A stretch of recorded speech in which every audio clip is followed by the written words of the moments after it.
डालकर जो है आग लगाने की कोशिश की है, क्योंकि वन विभाग उसकी जमीन पर कुछ करने जा रहा था।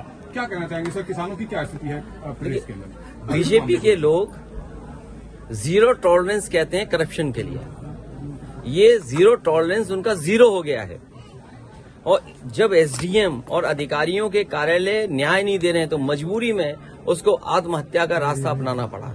अगर कोई दोषी है उसके लिए तो वो भारतीय जनता पार्टी की सरकार के लोगों, और केवल मेरठ में एक किसान की आत्महत्या का सवाल नहीं है, उसके साथ साथ एक दलित और पिछड़े वर्ग के लोगों की किस तरह पिटाई की गई, एक बहुजन समाज के सभासद की किस तरह मंत्री ने और विधायक ने पिटाई की।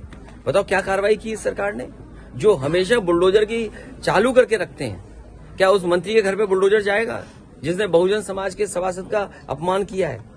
क्या ये वही बुलडोजर एसडीएम के घर की या ऑफिस को तोड़ेगा कि जिस एसडीएम या जिस अधिकारी की वजह से उस किसान की जान चली गई?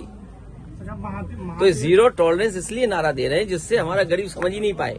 गरीब समझ रहा है जाने कौन सा फैसला ले रहे हैं जीरो टॉलरेंस से। इन्होंने कहा जीरो टॉलरेंस हमारा करप्शन के लिए है।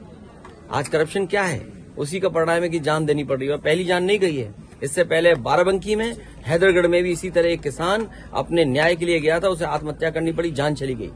कभी मुख्यमंत्री आवास में इतने लोगों ने आत्महत्या नहीं की होगी। कई बेटियां न्याय के लिए आईं और मुख्यमंत्री आवास के सामने आत्मदाह किया, उनकी जान नहीं बची, चली गई। और मैं अपने पत्रकार साथी से कहूंगा वो तमाम आंकड़े आप निकाल करके जनता को बताएं कम से कम कि कितनी ऐसी घटनाएं इस सरकार में हुई हैं। अच्छा सर, सत्ता पक्ष जो है लगातार विपक्ष पर